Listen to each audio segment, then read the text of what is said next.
All right. We're going to talk about some paradigm shifts today.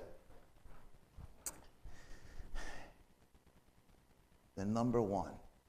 We kind of alluded to that a little bit yesterday. That's one of those words I always wanted to use. Okay. And that is that most of our success is right in here first.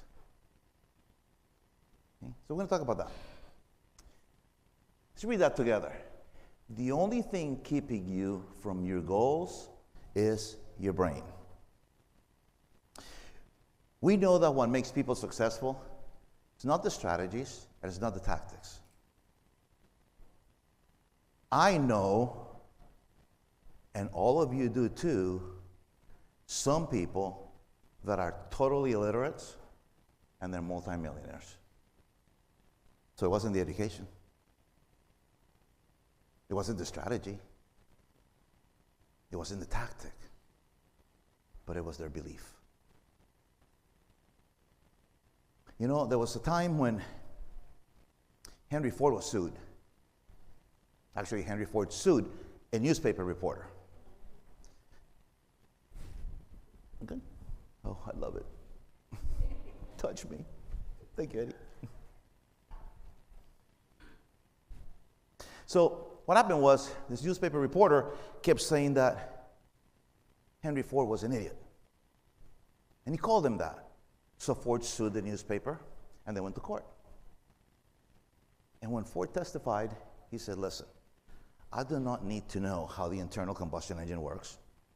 I do not need to know what the PSI or pressure of this is or anything like that. He said, but I have this console on my desk that's got a whole bunch of buttons on it. And all I have to know is what button I need to push to get the answer to the question that I have. Okay? So he surrounded himself with people that were smarter than him. Okay? So, this week, we're going to focus on us so that we can go out there and deliver at our highest. Are we good with that? Perfect. All right. They said, you push this really hard. There we go. Oh my God, look at this. The brain. The human brain. And it's divided in different sections. In perfect Harvard English, I ain't no expert. But I do know one thing.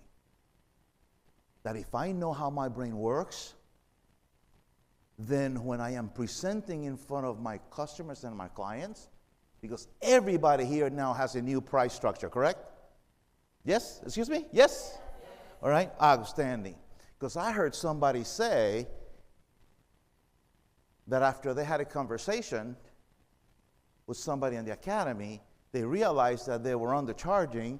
Their next two clients, they charged the right price, and they said, and that's how I was able to afford to be here.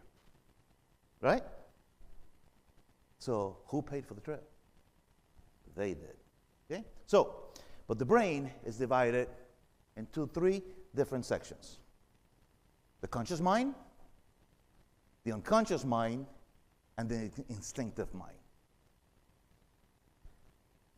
These two guys right here, actually, wait. Yeah, actually, okay, so I'm going to show you this for two reasons. I said earlier, this is for you to understand, and then for you to understand your client's mind. Because if you understand their mind, you're going to be able to present to them in a way that they will never say no to you. Are we okay with that? Yes. All right, so let's go there. All right. See those two guys right there? Oh, I love those guys. They're right here. They're part of our special guests. This is emotion, and this is logic. What does logic do? Overthink. That's right. See, she has a little flower. She's the emotional one. Okay? Now, 50% of your sales are going to come from your emotional buyers. 20% of your sales are going to come from your logical buyers. The other 30% will never buy from you. It's that simple. So you need to know where they're at so you don't waste your time. Okay? So we have that. So we got both of them. Okay? The conscious mind, where's my clicker? Here we go. The conscious mind is the emotion, the feelings. Okay, like, oh my God, this is so cool. I like this. Yes, let's do it. Oh my God, no, you know what is too cold in this? And then the logical mind is going like, really, dude? Did you think that in the winter the Florida water was going to be warm? Okay? I mean, when people come on north, they jump on the beach. You know, we're from Florida. We don't go there until July.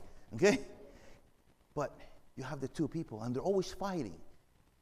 Now, what I want you to do for me real quick is I want you to tap your forehead right here. Everybody, tap your forehead. They reside right here. These are the two little voices who think that they're in control. They tell you what to do, when to do it. And they're over here going like, yes, go ahead, do it. No, don't, wait, don't do that. So they're always talking to you. Have any of you ever had that? That, you know, you think about something and all of a sudden, oh no, maybe not. Okay, all the time, right? So they're fighting. And they really think that they are in control. But they're not. Because it's just like we go to the store and we see the cookies. Okay? Oh, it's so good, chocolate chip cookies, let's have some. Okay? And then the logical ones are going like, did you read the directions and how much sugar and calories are in those things? So they're always talking to you. And then you may say, it's okay, I'll start the diet on Monday. Okay? Number 18th for the year. So they're always talking to you. And we are bombarded by everything that we do and that is surrounded. We always have to make decisions. But now something else happens. Okay? We have 5 senses. And the 5 senses control both of these. And those are your sight, okay, your sound, taste, smell, and touch. That's what controls these two monkeys. They're always jumping in your head, trying to tell you what to do. So what we do, that one, okay, is that the best part of the conscious mind is that it allows us to choose. Okay? Now, let's break this down because this is important to understand. Okay?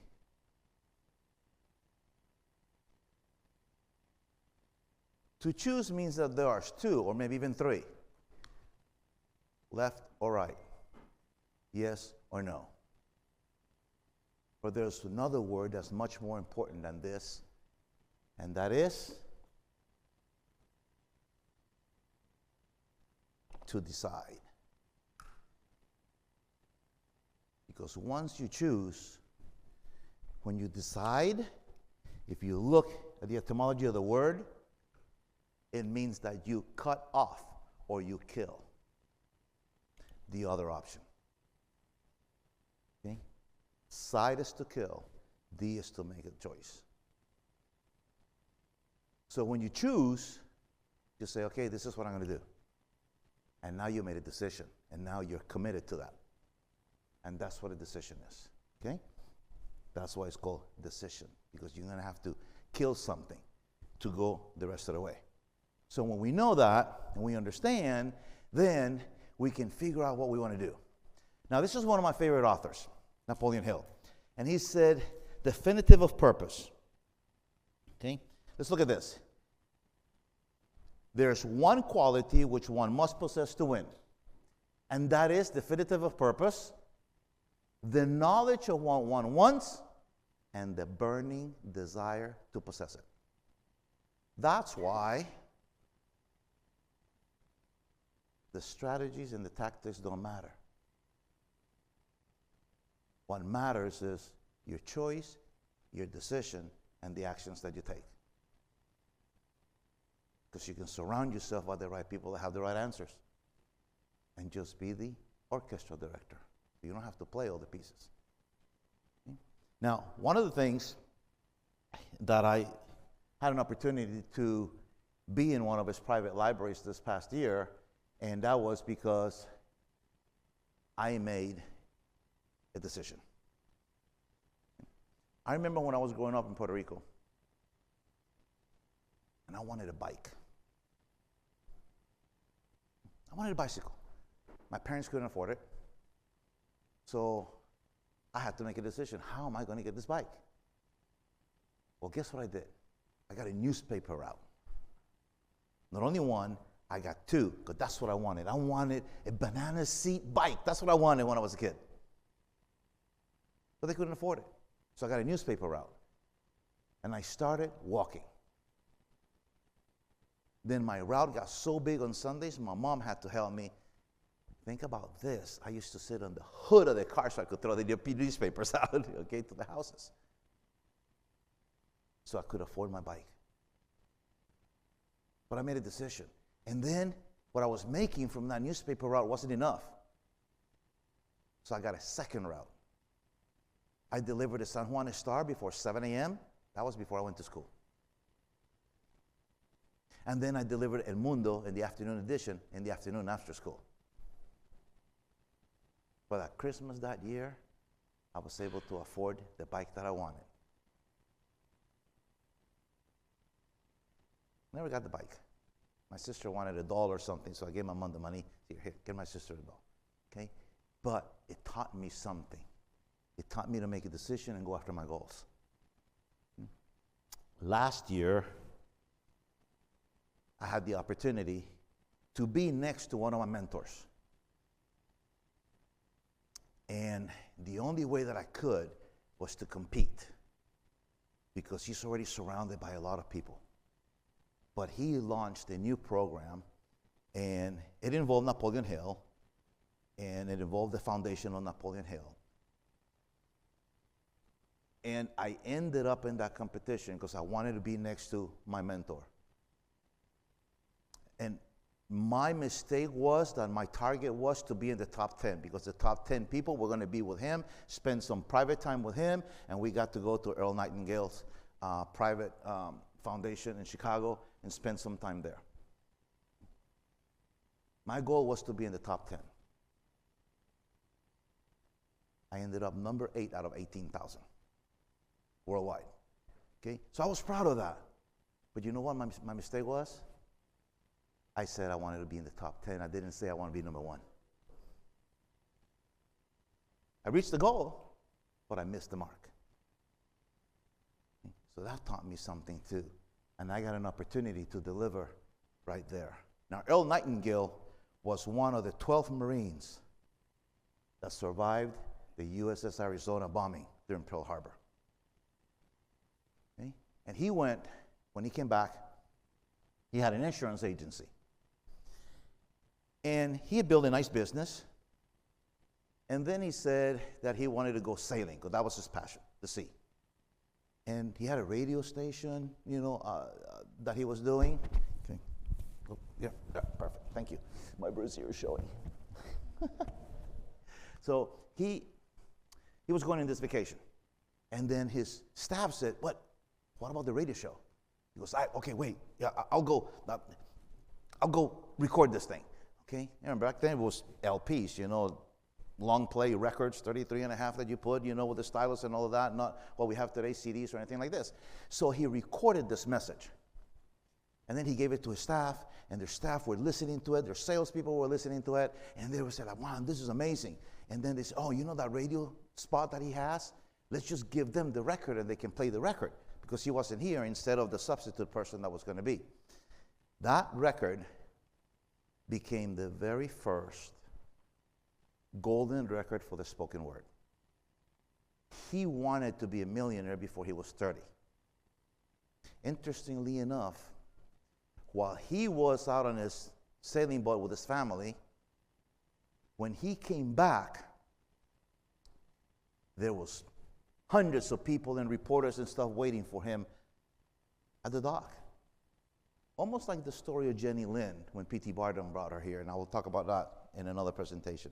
But what happened was that he started thinking, what's going on? And they said, I think you better call your office. And when he called the office manager answered the phone, and she said, oh my God, we're so sorry. Why? He said, that record that you recorded for us? Yeah, well, we took it to the radio station. Yes? And it said, and people started asking for copies, you know, and it's kind of like, so we started doing copies and printing them and putting them in the album covers and shipping them out, and we didn't sell no insurance for the last 3 months. But you became a millionaire in the process from all the proceeds of the record, and it became the golden record. He goes like, oh, my goal was achieved, and I wasn't even here. Definitiveness of purpose. That recording that he did, I have it on my calendar, I listen to it once a month. Okay? And I'm going to play a little bit of it right here. Just a couple of minutes. In its totality, it's 32 minutes. I highly recommend that each one of you find it, listen to it, and that you put it in your calendar and you listen to it once a month, because it has changed millions of lives. Okay? Have you ever wondered why so many men work so hard and honestly without ever achieving anything in particular, and others don't seem to work hard and yet seem to get everything? They seem to have a magic touch. You've heard them say that about someone. Everything he touches turns to gold. And have you ever noticed that a man who becomes successful tends to continue to become successful? And on the other hand, have you noticed how a man who's a failure tends to continue to fail? Well, it's because of goals. Some of us have goals, some don't. People with goals succeed because they know where they're going. It's that simple. Think of a ship leaving a harbor, and think of it with a complete voyage mapped out and planned. The captain and crew know exactly where it's going and how long it'll take. It has a definite goal. Now, 9,999 times out of 10,000, it will get to where it started out to get. Now, let's take another ship, just like the first, only let's not put a crew on it or a captain at the helm. Let's give it no aiming point, no goal, no destination. We just start the engines and let it go. I think you'll agree with me that if it gets out of the harbor at all, it'll either sink or wind up on some deserted beach or derelict. It can't go anyplace because it has no destination and no guidance, and it's the same with a human being. Now let's get back to the strangest secret in the world, the story that I wanted to tell you today. Why do men with goals succeed in life and men without them fail? Well, let me tell you something which, if you really understand it, will alter your life immediately. If you understand completely what I'm going to tell you from this moment on, your life will never be the same again. You will suddenly find that good luck just seems to be attractive to you. The things you want just seem to fall in line, and from now on you won't have the problems, the worries, the gnawing lump of anxiety that perhaps you've experienced before. Doubt, fear, well, everything's in the past. Here's the key to success and the key to failure. We become what we think about. Now let me say that again. We become what we think about.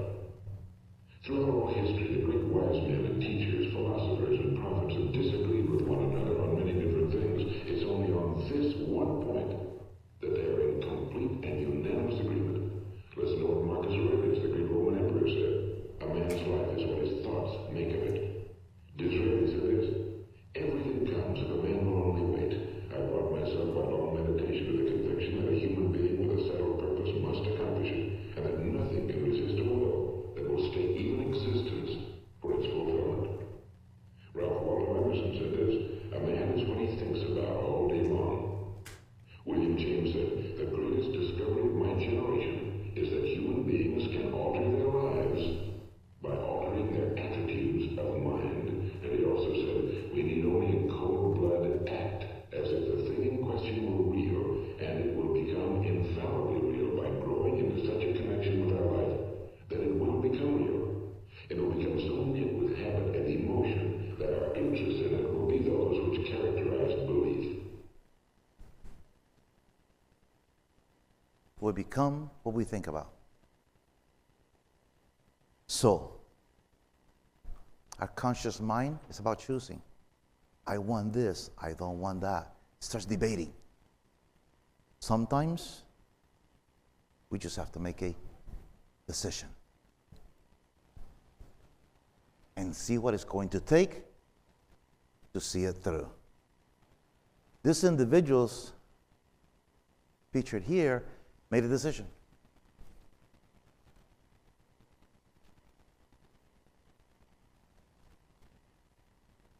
Today, each one of them is successful in their own right. But they made a conscious decision. So it wasn't the monkeys. Oh my God, maybe I should. No. Oh my God, this is going to be so cool. But the other word is kind of like, no. Wait. Don't. Wait. Let's get some more education. Let's think about this some more. Wait. What's the family going to think? First of all, can I tell you something? Don't ever share your goals with friends and family.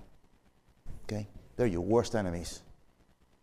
They mean you well, but they do not want you to be better than them or to do better than them. Okay? So the worst people you can share your goals and dreams with. Because if you are the sum total of the 5 people you surround yourself with, you may have to change some friends. Be picky about who you let in. Okay?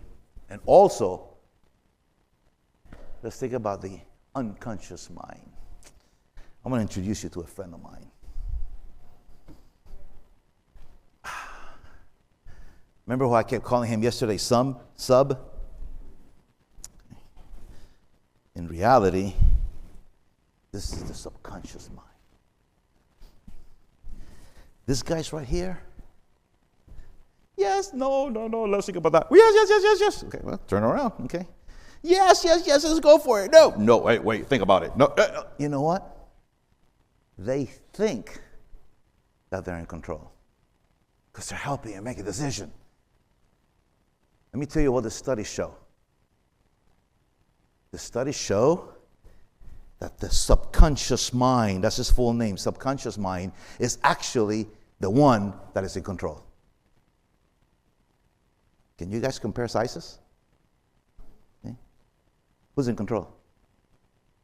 Okay. But he's allowing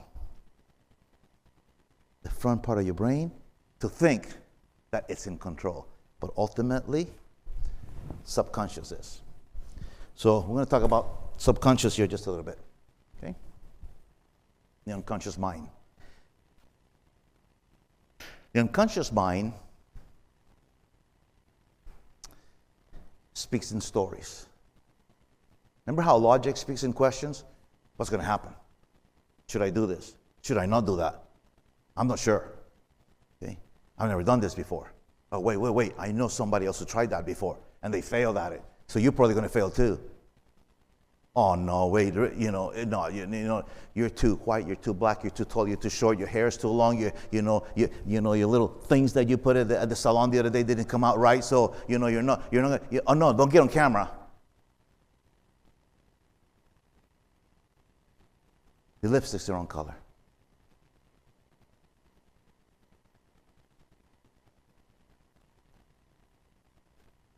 I laugh sometimes because I see people that they're going to get on camera like this, this is the shot, but they got the wrong shoes on. I've seen it happen. Or no, the sun isn't right. I've seen it happen. Okay. But your subconscious mind speaks in stories. And it is tied to what Napoleon Hill calls a hypnotic rhythm. How many of you got up this morning? Everybody should be raising their hands. Come on, really? Okay. Now let me ask you. Did you do the same thing here that you did at home the first thing when you got up? You probably did. When you got out of the shower, did you grab the towel with the same hand that you used when you're at home? If you're right-handed, you grab it with the right hand. If you're left-handed, you grab it with the left hand. You dried yourself the exact same way you did at home. When you grab the hair dryer and the brush, you use it the exact same way. Those are hypnotic rhythms. Those are things that we built into our mind, and then they become part of the way we process every day. Actually, that was Napoleon Hill's the one that calls it a hypnotic rhythm, and it did not come from him. It came from another person that I'm going to introduce you here in just a second. Okay? Routine, habits, they're hard to break because they create a comfort zone for us in our decision process. Okay? Just like a tractor. You put a tractor into that route, you don't have to steer it. It'll steer itself. And you're just sitting on top of it. So you got to be careful sometimes. Purposely, try to do something different tomorrow. Grab the towel, think about it. Let me try this one. See how uncomfortable it's going to be. It's going to be awkward. Okay? You drive to work. How many of you get in your car and you get to work and you don't know how you got there? That ever happened to you? You don't even know if the lights were red. You know, I mean, you probably ran over three people or something. You don't know. Okay. What was that thud? Okay. That's the hypnotic rhythm. You do things mechanically. You got to break those patterns. Okay? It's called muscle memory. We just do things repetitively because we're used to doing them. Okay? This is how it works. Why do we become what we think about? Now, how does it work? Why do we become what we think about?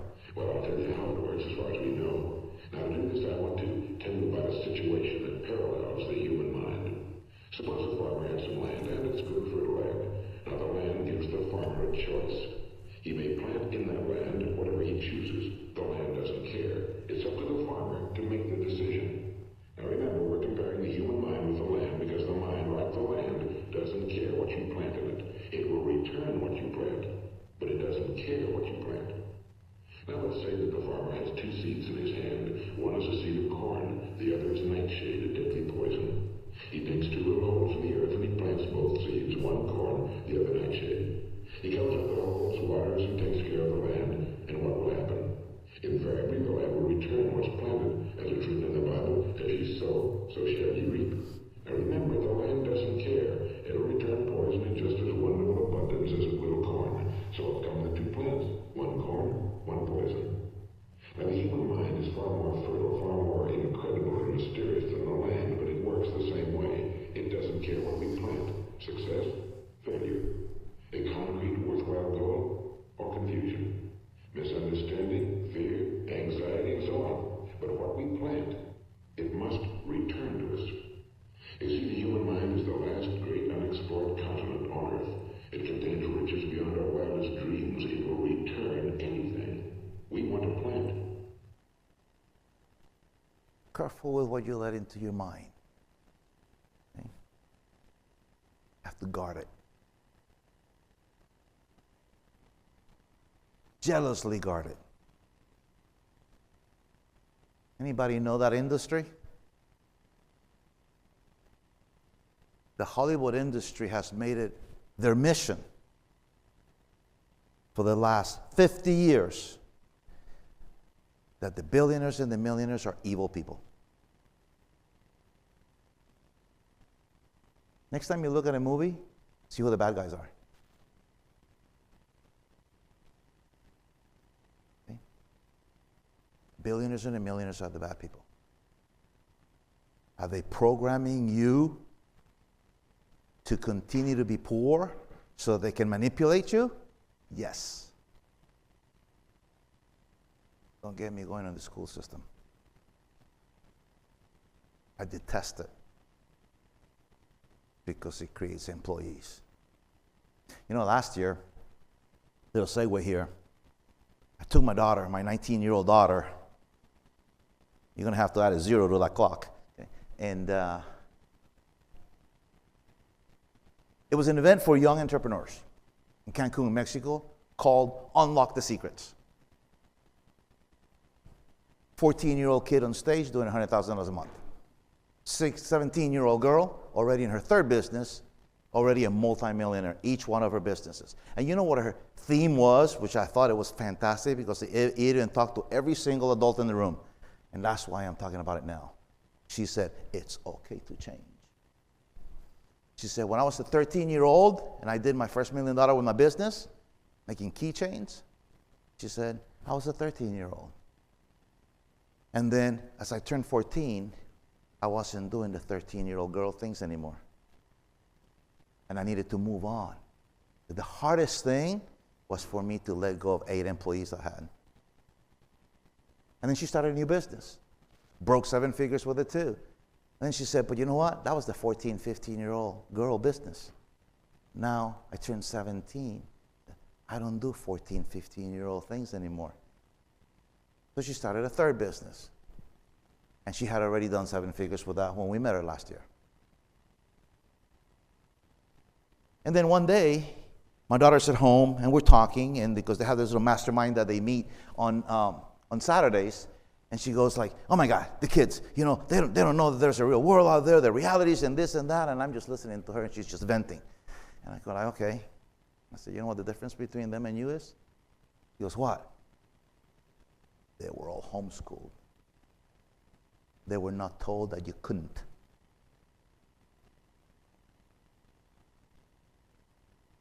An event with about 300 people, most of them teenagers.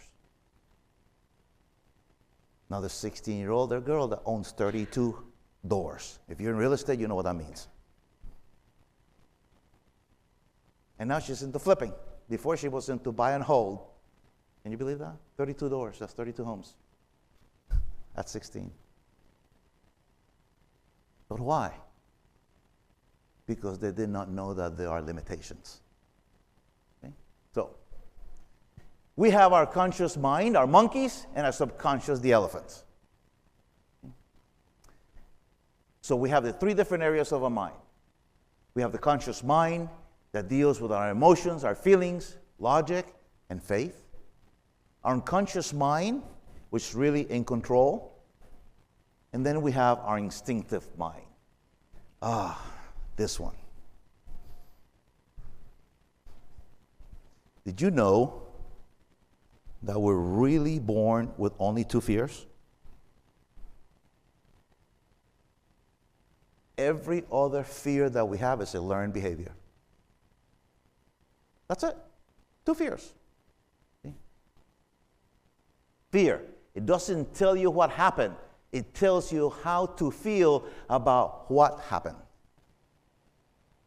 So, the body, falling in loud noises, those are the only 2 fears that we're born with. Oh my God, spiders! We learned that from somebody who said the same thing. A wasp. Oh my God, there's a wasp flying around. It's kind of like, ignore it. Oh no, it's...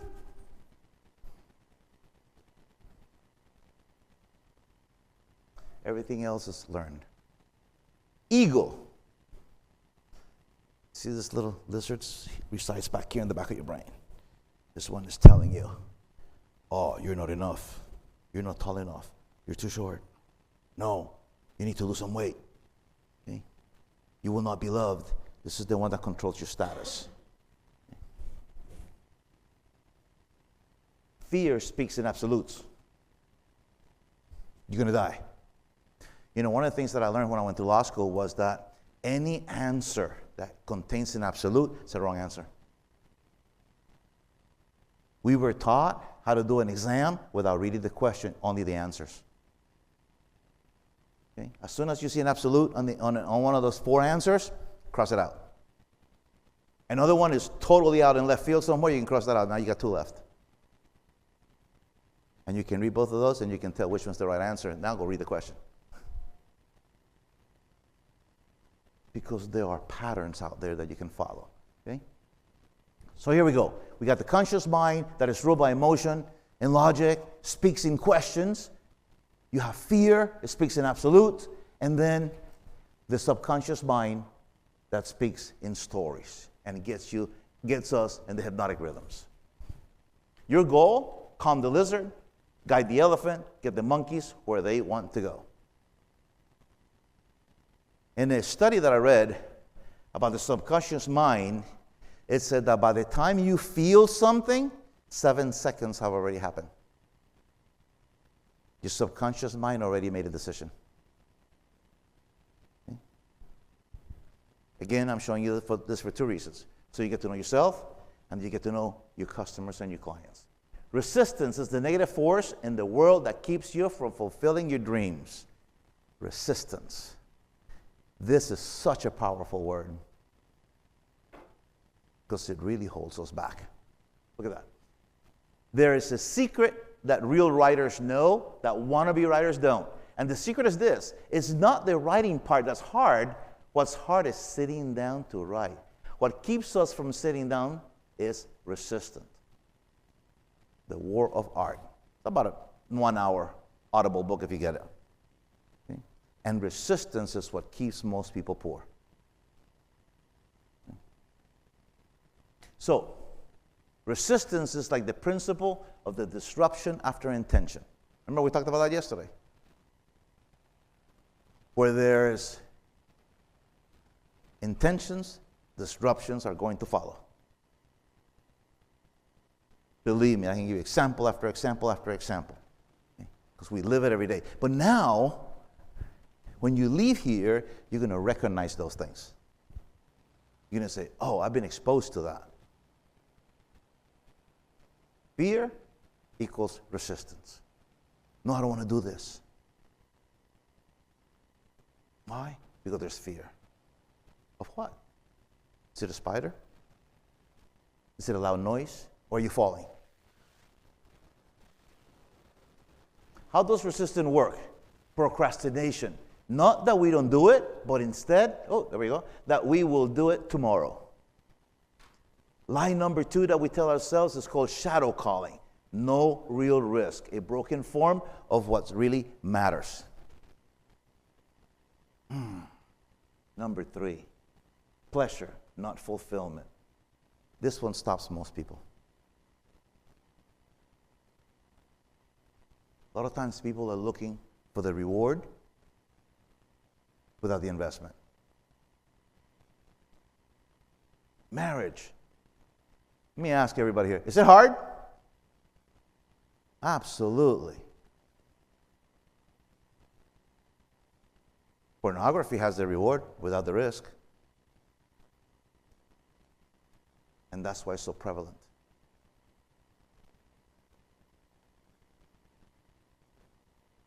So we have to look at it in a little different way. Okay? Our leisure, even our play, is a matter of serious concern. That is because there is no neutral ground in the universe. Every square inch, every split second is claimed by God and counterclaimed by Satan. C.S. Lewis. Okay? The goal of the resistance is to get you to drift. How many of you hit the snooze button in the morning? Every once in a while? Oh, that's resistance. How many of you skip the gym every once in a while?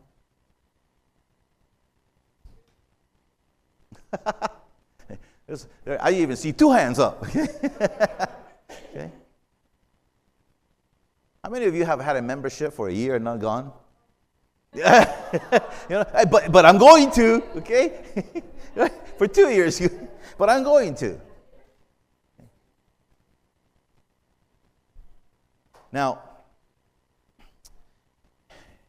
this book fascinates me. I highly recommend it. I'm pretty deep into the Napoleon Hill world. He was, I don't know, everybody here know who Napoleon Hill is? Yes? Think and Grow Rich book, he wrote that, okay? Now, did you know that it took 10 years to condense The Loss of Success? In 1908, Napoleon Hill worked for his dad's newspaper, the Mountain Reporter in Virginia, and he handled the gossip column, and he was asked to go interview Andrew Carnegie. Andrew Carnegie took a liking to Napoleon Hill, and he said, I am going to give you a task, but you're going to have to fund it yourself. I said, what's that? I like you. I said, I want you to interview all the rich people in the world because there's a framework. Let me repeat that. There is a framework for success. All the rich people are doing something that the poor people are not. And I want you to document it. I'll give you your first letter of introduction. And he went. That quest took him 20 years. From 1908 to 1928, he spoke to all the richest people in the world, and he documented it. And he came out with 17 rules. If you do this, you will be successful. One of them we talked about earlier, the number 1, definitiveness of purpose and a burning desire to succeed. Well, he took him 10 years, 20 years actually, to write the 10 journals of the loss of success. He tried to publish it. Unsuccessfully. A lot of people say, no, okay? And then, nobody's going to read this. It's just, it's just too dry. So it took him 10 more years to condense it into what we know as the Think and Grow Rich. And that book was published in 1938. Then a year later, he wrote another manuscript. Remember, he had just interviewed, for the last 20 years, the most successful people in the world. But in the process of getting to them, he also interviewed a lot of people that have not been successful. So he had the framework clear. And then he wrote that manuscript, Outwitting the Devil. I highly, highly recommend that you get it, and especially the Sharon Lechner version. She's the lady that wrote the book Rich Dad Poor Dad. It wasn't Robert Kiyosaki. She interviewed him, and that was the interview, is the book. Okay? The original version. So, what happened was this. He wrote the book. He was going to publish it. He took it to the publisher, and the publisher said, "You are going to get burnt at the stake if we publish this book." Oh. He rolled it up, put the manuscript away. He passed away in 1970. His wife found it. And she said, I want to publish this book. Took it to the publisher, and the publisher said, no. The world's not ready for this. But okay, she put it away. Then she passed away in 1980. And then the Napoleon Hill Foundation found it. And in 2014, think about this. The book was written in 1939, I'm sorry. And then 2014, it was finally published. That was just 11 years ago. That book's been hidden for all this time. And why I suggest you read it is because Outwitting the Devil is where the devil was put on trial. And he was having a conversation with the devil. And what you see right there, the diagram, is faith and fear. And what you see that only 2% of the people have a definitiveness of purpose. The other 98% are drifters. They don't know what to do. They're allowing the monkeys to control their life. Okay? Why do I say this to you? Because you need to take control. You have in front of you the potential for so much. And sometimes we're afraid. Okay? So, tell me all the tricks by which you enter and control their minds, asked Napoleon Hill. Now, here's the thing. In this trial, you know how people sometimes they like to be proud and boastful about what they do? Well, guess what? That's pride. And the devil has no excuse either. He's very prideful. This is his domain. Okay? And he loves, to say this is my domain. So, part of the deal was, I'll interview you, but you must answer truthfully. I said, okay. And his answer was this. My greatest weapon over human beings, I established the habit of drifting. He lets the monkeys take control. The human brain. A drifter is one who accepts whatever life throws in his way. He doesn't know what he wants from life and spends all of his time gathering just that, nothing. Faith versus fear. Maybe I should do a video tonight. Oh no, I'm going to watch a movie with the family. It's family time. It's easier to have a $12 Netflix subscription about Africa than to go out of your way, be uncomfortable, and take your children to Africa.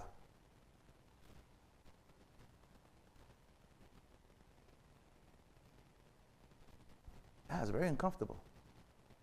But those are the decisions we got to make. Remember I told you that trip I took with my daughter last year? She came back. She had a job. She quit her job. started a business, and she called me 3 nights ago, and she said, Dad, what? I got one more client. Awesome. I said, where are you at now? I calculated that I'll be around $14,000 a month starting next month. It's a 19-year-old with her own business. Took one trip and put her in front of the right people so she could get in the right frame of mind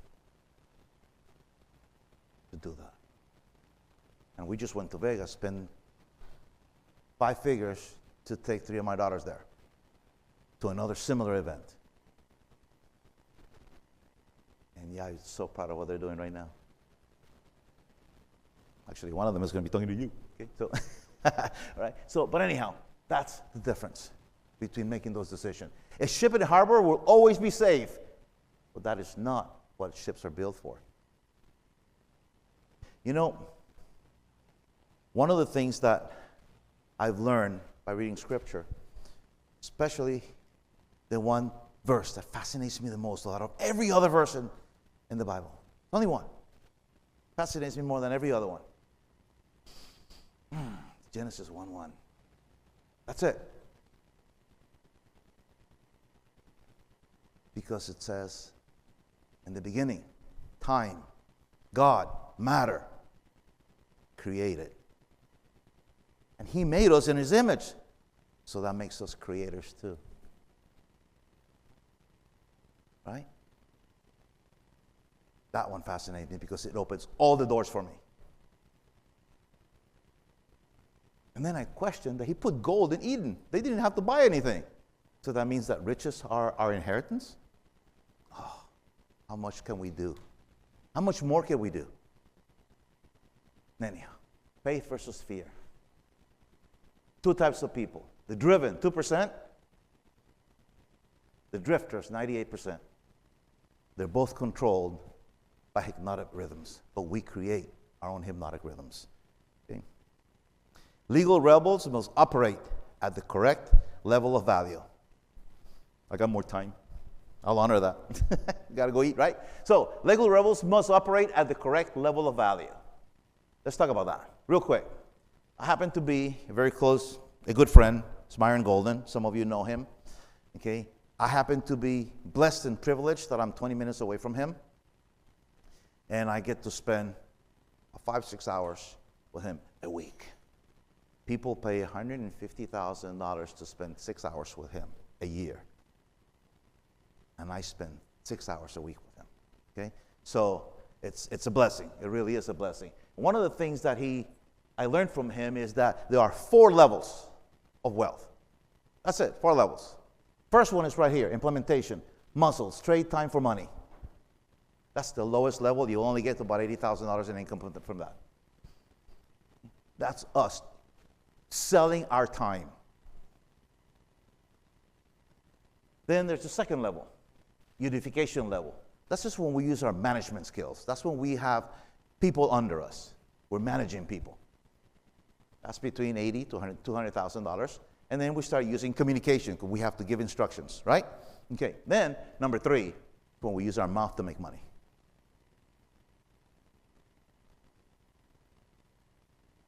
I don't say this to be proudful,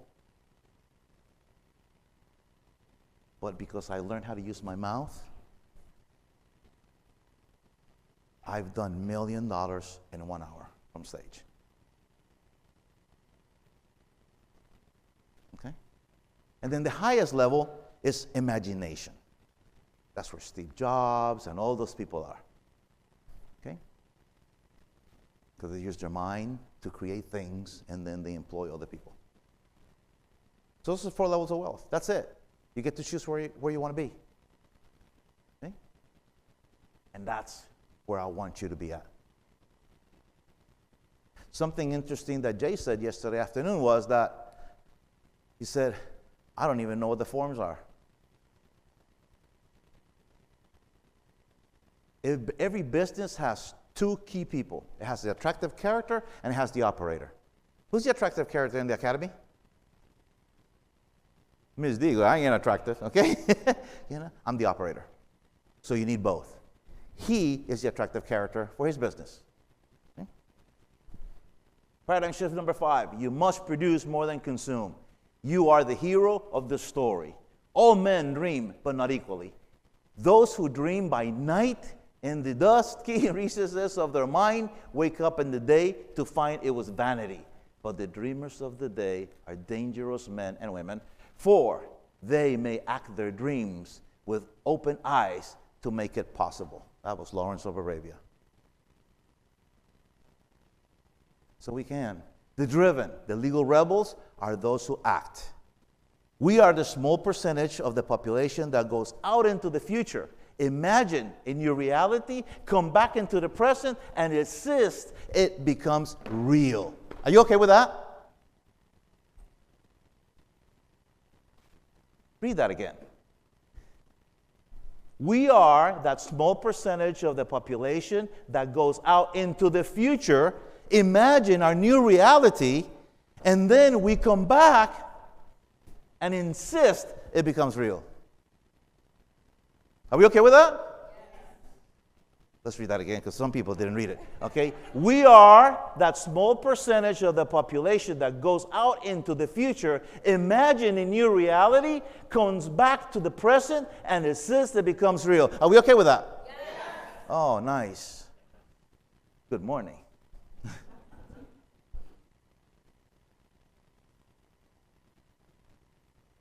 Can we make dreams come true?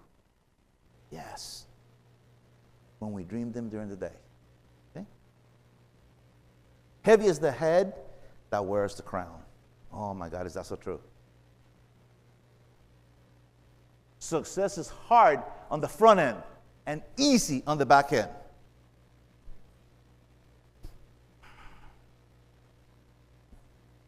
I leave you with this thought.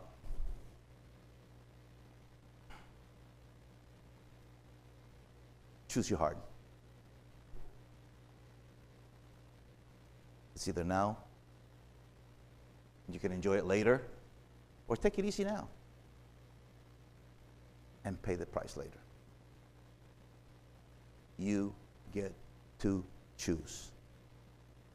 Thank you.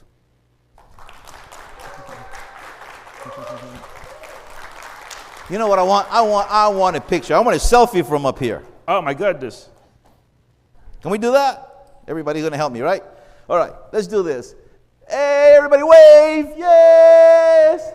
Oh, I love it. Thank you so much, everybody. Listen, these 3 days are for you. We are here for you. Take advantage of this time, because it'll cost you a lot more later. Okay? Thank you, everybody. Thank you. Yeah.